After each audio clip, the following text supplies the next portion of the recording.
कहानी की शुरुआत एक बेबस और गरीब लड़के शिन से होती है, जो एक गुलाम परिवार में पैदा हुआ है और किस्मत ने उसे बचपन से ही जंजीरों में जकड़ दिया है, जहां कुछ बेरहम लोग उसे पकड़कर जबरदस्ती गुलामी करवाने के लिए ले जा रहे होते हैं। लेकिन इसी दौरान उसकी नजर अचानक जनरल वॉन की ताकतवर आर्मी पर पड़ती है और उस महान योद्धा को देखकर शिन की आंखों में जुनून की एक चिंगारी जल उठती है, क्योंकि वह भी एक दिन उसी की तरह महान योद्धा बनना चाहता है। लेकिन हकीकत इससे बिल्कुल उलट होती है, क्योंकि जिस आदमी ने उसे खरीदा होता है वह बेहद क्रूर होता है, जो पहले ही दिन उससे ऐसे ऐसे काम करवाता है जो उसे आते तक नहीं और जरा सी गलती पर उसे बेरहमी से पीटता है। उसी घर में शिन की मुलाकात रॉकी नाम के एक और गुलाम बच्चे से होती है, जो पहले से ही वहाँ काम कर रहा होता है और वही उसे काम सिखाता है। फिर एक दिन शिन रॉकी से कहता है कि एक दिन वह इस कैद से जरूर भागेगा। तब रॉकी उसे सच्चाई बताते हुए कहता है कि गुलाम होना ही उनकी किस्मत है और यहाँ से भागना लगभग नामुमकिन है, लेकिन अगर वह तलवार उठाना सीख जाए तो शायद वह अपनी किस्मत खुद लिख सकता है। यह सुनकर शिन के अंदर का जोश और भी भड़क उठता है और फिर एक दिन लकड़ी लाने के बहाने दोनों जंगल में रुक जाते हैं, जहाँ रॉकी उसे तलवारबाजी की ट्रेनिंग देता है और बताता है कि एक महान योद्धा बनने के लिए उसे हजारों बार अभ्यास करना होगा। इसके बाद दोनों रोज छुप छुप कर जंगल में जाकर कड़ी मेहनत और लगातार प्रैक्टिस करते हैं और देखते ही देखते कई साल गुजर जाते हैं। अब रॉकी तलवारबाजी में काफी तेज हो चुका होता है, लेकिन शिन भी किसी से कम नहीं होता और दोनों एक दूसरे को कड़ी टक्कर देते हैं। तभी एक दिन जब वे प्रैक्टिस कर रहे होते हैं तो दूर खड़ा एक रहस्यमयी आदमी उन्हें ध्यान से देख रहा होता है, जिसका नाम शो ऊ है और जो किंग आईसी का खास आदमी है। जब वह उन्हें घूरता है तो शिन गुस्से में उस पर भड़क जाता है, लेकिन असली झटका तो तब लगता है जब शाम को दोनों घर लौटते हैं और देखते हैं कि शोबू पहले से ही उनके मालिक के साथ बात कर रहा है और वह रॉकी को अपने साथ ले जाने आया है। यह सुनकर शिन के दिल पर जैसे वार होता है। उसके बाद रॉकी शिन को कहता है कि उन्होंने साथ में महान जनरल बनने की कसम खाई थी और शिन उसे भरोसा दिलाता है कि वह भी हार नहीं मानेगा। जाने से पहले रॉकी उसे लगातार ट्रेनिंग करने की सलाह देता है और वादा करता है कि वे फिर मिलेंगे। इसके बाद शिन अकेला रह जाता है, लेकिन अपने सपने को जिंदा रखने के लिए वह दिन रात तलवारबाजी की कड़ी प्रैक्टिस करता है और धीरे धीरे पहले से ज्यादा मजबूत और तेज होता जाता है। समय गुजरता है और कई महीने बीत जाते हैं। तभी एक रात अचानक उसे बाहर से अजीब आवाजें सुनाई देती हैं और जब वह बाहर जाकर देखता है तो उसका दिल दहल जाता है, क्योंकि रॉकी बुरी तरह घायल हालत में जमीन पर पड़ा होता है। शिन घबरा जाता है और उससे पूछता है कि उसके साथ क्या हुआ। तब रॉकी बताता है कि किंग के भाई ने गद्दी हासिल करने के लिए बगावत कर दी है और किंग की रक्षा करते हुए उसकी यह हालत हो गई। वह शिन से कहता है कि अब उसका अधूरा सपना वही पूरा करे और इतना कहकर वह उसकी आंखों के सामने दम तोड़ देता है। अपने सबसे करीबी दोस्त की मौत देखकर शिन का दिल टूट जाता है और वह कसम खाता है कि वह उन सभी लोगों से बदला लेकर रहेगा जो रॉकी की मौत के जिम्मेदार हैं, और बिना समय गवाए उसकी तलवार उठाकर वहाँ से निकल पड़ता है। लेकिन रास्ता आसान नहीं होता, क्योंकि थोड़ी दूर जाते ही कुछ लोकल ट्राइब के खतरनाक लोग उसे घेर लेते हैं और उसे लूटने की कोशिश करते हैं, लेकिन वह नहीं जानते कि वो कोई आम लड़का नहीं है। फिर शिन अपनी जबरदस्त स्किल और गुस्से से भरे वारों के दम पर कुछ ही पलों में सभी को हरा देता है और वह से चला जाता है। वहीं दूसरी तरफ किंग का भाई जैक खुद को राजा समझकर जश्न मना रहा होता है, लेकिन अचानक उसे यह चौंकाने वाली खबर मिलती है कि उसने जिसे किंग समझकर मारा था वह असल में उसका हमशक्ल था और असली किंग आईसी अभी भी जिंदा है। इधर शिन उस गुप्त जगह पर पहुंचता है जिसके बारे में रॉकी ने मरने से पहले उसे बताया था, और वहाँ वह एक ऐसे आदमी को देखता है जो हूबहू रॉकी जैसा दिखता है। दरअसल वही असली किंग आईसी होता है, जो शिन से पूछता है कि क्या तुम ही शिन हो। लेकिन इससे पहले कि शिन कुछ समझ पाता, अचानक वहाँ एक खतरनाक हत्यारा आ जाता है जो किंग आईसी को मारने आया होता है और वह बताता है कि हम शक्ल का खेल खेलकर उन्हें बेवकूफ बनाया गया है, लेकिन अब वह खुद किंग को खत्म करेगा। यह सब सुनकर शिन को सच्चाई का पता चलता है कि उसका दोस्त रॉकी असल में किंग का हमशक्ल था, जिसे उसकी जगह बलि चढ़ा दिया गया। यह जानकर शिन के अंदर गुस्से का ज्वालामुखी फट पड़ता है और वह बिना देर किए उस हत्यारे पर टूट पड़ता है। हालांकि वह दुश्मन बेहद ताकतवर होता है और शुरुआत में शिन उसके सामने कमजोर पड़ता दिखता है, लेकिन अपने दोस्त की मौत का बदला लेने की आग उसे हार मानने नहीं देती और वह अपनी पूरी ताकत झोंक देता है और आखिरकार शिन उस हत्यारे को खत्म कर देता है। इसके बाद उसका गुस्सा किंग आईसी की तरफ मुड़ता है और वह उसे मारने के लिए आगे बढ़ता है, लेकिन तभी आईसी उसे रोकते हुए कहता है कि अगर तुमने मुझे मार दिया तो उन सभी लोगों की कुर्बानी बेकार हो जाएगी जिन्होंने मेरी रक्षा के लिए अपनी जान दी, और उनमें तुम्हारा सबसे करीबी दोस्त रॉकी भी शामिल है। फिर शिन गुस्से से भरा हुआ किंग आईसी से कहता है कि मैं पहले उन सभी लोगों से बदला लूंगा जिन्होंने उसके दोस्त की जान ली और उसके बाद तुम्हारा हिसाब करूंगा, इसलिए तुम्हें मेरे साथ ही रहना होगा। तभी अचानक वहाँ लोकल ट्राइब की एक रहस्यमयी लड़की आ जाती है जिसने अजीब सा पोशाक पहना होता है, जिसका नाम सोही होता है। सोही आईसी से कहती है कि वह उन्हें इस खतरनाक जंगल से सुरक्षित बाहर निकाल सकती है, लेकिन बदले में उसे पैसे चाहिए, क्योंकि वह जानती है कि आईसी कोई आम इंसान नहीं नहीं बल्कि असली किंग है। मजबूरी में आईसी उसकी बात मान लेता है और तीनों साथ आगे बढ़ने लगते हैं। लेकिन सफर के दौरान शिन को बार बार अपने दोस्त रॉकी की याद सताने लगती है। वह अचानक आईसी पर गुस्सा जताने लगता है और उसे पीटने लगता है क्योंकि उसे लगता है कि उसके दोस्त की मौत का जिम्मेदार वही है। तब आईसी उसे रोकते हुए सच्चाई बताता है कि रॉकी को पहले से ही पता था कि उसे किस काम के लिए चुना गया है और उसने यह सब अपनी मर्जी से किया था। यहाँ तक कि उसने खुद कहा था कि अगर उसकी मौत भी हो जाए तो उसका दोस्त शिन किंग की रक्षा करेगा। यह सुनकर शिन का गुस्सा धीरे धीरे शांत होता है और वह सोचने लगता है कि रॉकी सच में उस पर कितना भरोसा करता था। आखिरकार वह आईसी पर विश्वास कर लेता है और उसकी मदद करने के लिए तैयार हो जाता है। इसके बाद शिन उससे पूछता है कि अब आगे का क्या प्लान है, तो आईसी बताता है कि शोबू ही उसकी आखिरी उम्मीद है। यह सुनकर तीनों तुरंत उस जगह की ओर निकल पड़ते हैं जहाँ शोबू से मिलने की उम्मीद होती है। लेकिन रास्ता आसान नहीं होता क्योंकि उन्हें एक ऐसे इलाके से गुजरना पड़ता है जो माउंटेन ट्राइब का क्षेत्र है, जहाँ बाहरी लोगों का जाना सख्त मना है और किंग के राज्य और इस ट्राइब के बीच दुश्मनी भी है। शिन, आईसी और सोही अपने खतरनाक सफर को जारी रखते हुए एक घने बांस के जंगल से गुजर रहे होते हैं। तभी अचानक एक अजीब सा दिखने वाला आदमी उन पर हमला कर देता है, जिसकी शक्ल किसी नशेड़ी जैसी लगती है और उसके पास हथियार के नाम पर सिर्फ जहरीली डांट होती है। उसे देखकर शिन हल्के में लेता है और आत्मविश्वास से कहता है कि इसे तो वह अकेले ही इसे गिरा देगा। लेकिन जैसे ही लड़ाई शुरू होती है, शिन को समझ आ जाता है कि उसने इस दुश्मन को बहुत गलत समझ लिया, क्योंकि वह आदमी दिखने में भले ही कमजोर लगता है लेकिन उसकी रफ्तार और वार बेहद खतरनाक होते हैं। वह इतनी तेजी से हमला करता है कि शिन को संभलने का मौका तक नहीं मिलता। फिर भी शिन हार मानने वालों में से नहीं होता और आखिरकार उसे हरा देता है। लेकिन इस लड़ाई के दौरान उस आदमी की एक जहरीली डांट शिन को लग जाती है, जिससे उसकी हालत बिगड़ने लगती है। तभी आईसी और सोही तुरंत उसे वहाँ से हटाकर एक सुरक्षित जगह पर ले जाते हैं, जहाँ सोही अपनी समझदारी और जड़ी बूटियों के ज्ञान से उसका इलाज करती है और किसी तरह उसकी जान बचा लेती है। होश में आने के बाद शिन आईसी से पूछता है कि आखिर तुम्हारा भाई तुमसे इतनी नफरत क्यों करता है। तो आईसी बताता है कि दोनों अलग अलग माँ के बेटे हैं और मेरी माँ एक समय रॉयल कोर्ट में डांसर थी। इसी वजह से मेरा भाई मुझे कभी किंग बनने के लायक नहीं मानता और हमेशा उससे जलता है। आईसी यह भी बताता है कि इस पूरे राज्य में सिर्फ शोबू ही एक ऐसा इंसान है जिस पर वह आंख बंद करके भरोसा कर सकता है। अगले ही दिन जब कुछ सैनिक वहाँ पहुँचते हैं तो शिन को लगता है कि दुश्मनों ने हमला कर दिया है, लेकिन असल में वह शोबू ही होता है जो आईसी को जिंदा देखकर बेहद खुश हो जाता है और देर से आने के लिए माफी मांगता है। वहीं दूसरी तरफ जैक को पहले से ही अंदाजा होता है कि आईसी इतनी आसानी से हार मानने वाला नहीं,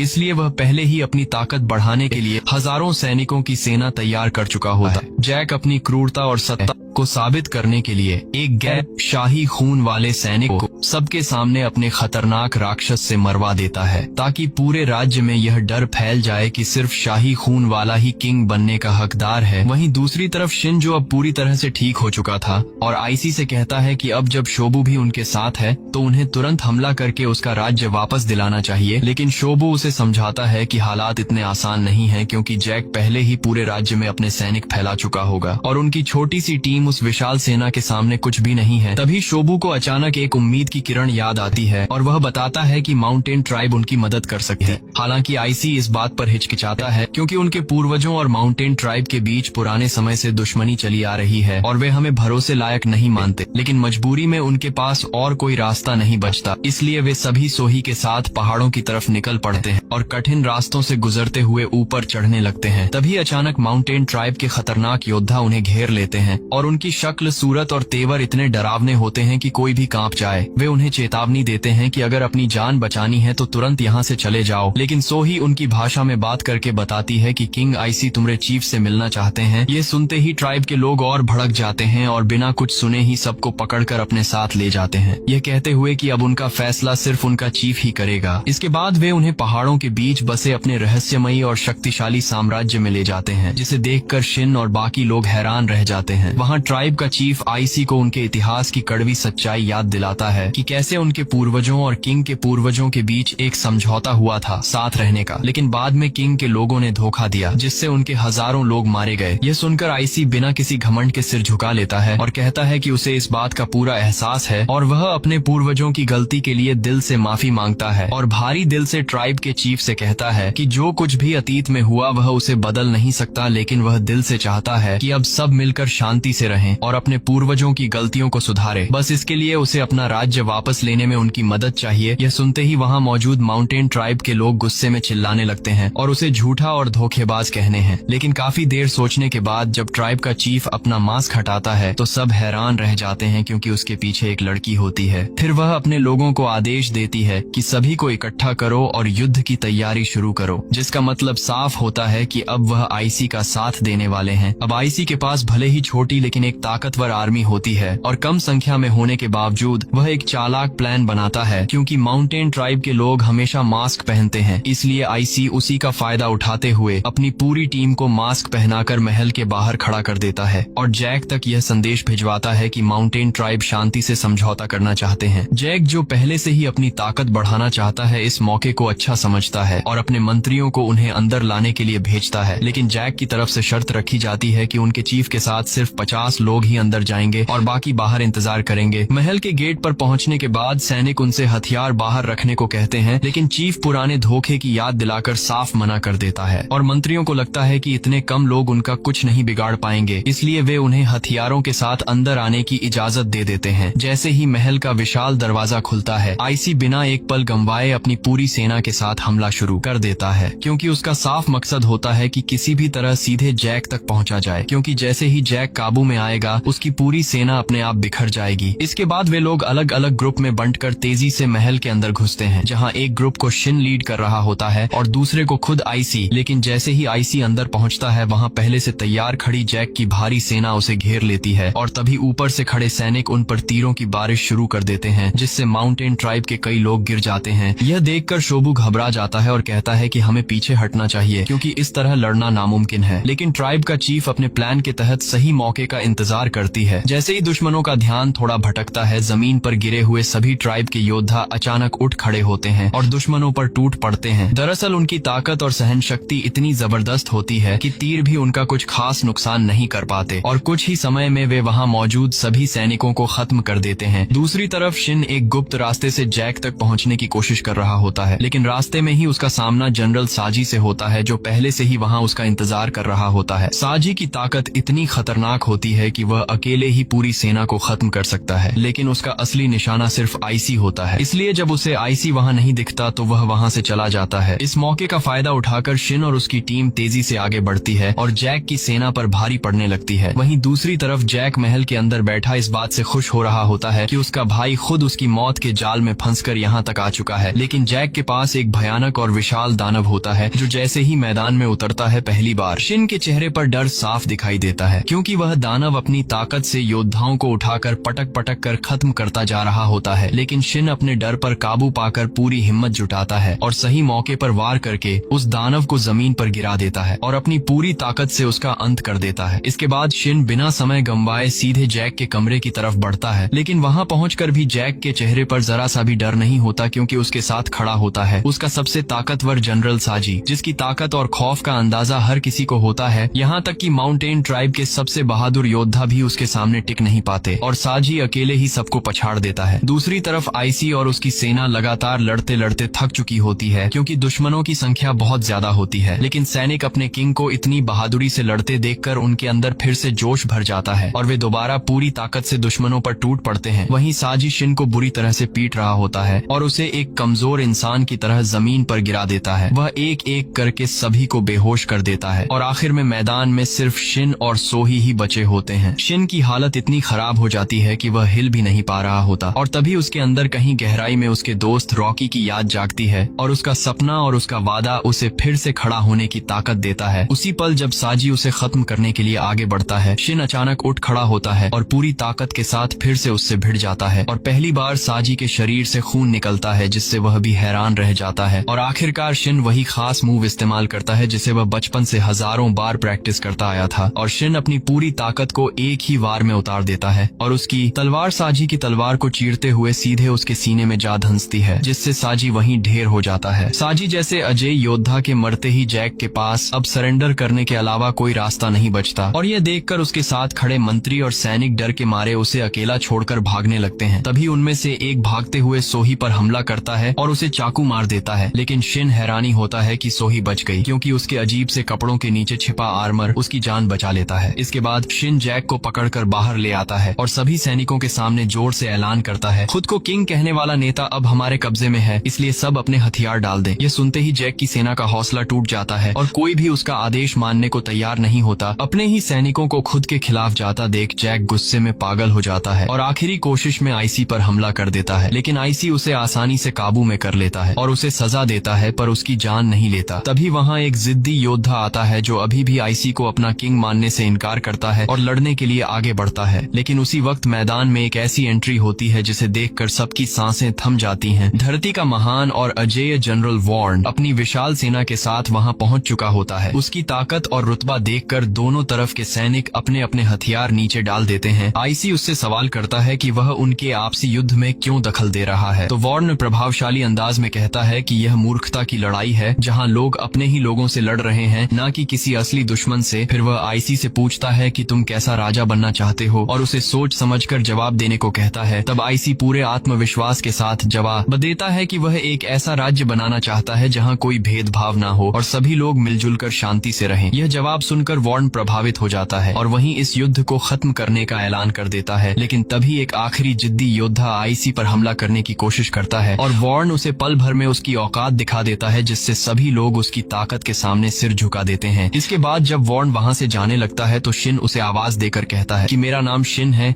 और मैं एक दिन इस धरती का सबसे महान जनरल बनूंगा। यह सुनकर वॉर्न हल्की मुस्कान के साथ जवाब देता है कि वह दिन तब साबित करना जब वे दोनों किसी असली युद्ध में आमने सामने होंगे। और इसी के साथ आईसी को उसका राज्य वापस मिल जाता है और यह शानदार कहानी एक जबरदस्त अंत के साथ खत्म होती है। तो दोस्तों, यह कहानी आपको अच्छी लगी तो वीडियो को हाइप देना ना भूले और चैनल को सब्सक्राइब करके जरूर जाना। तब तक के लिए बाय।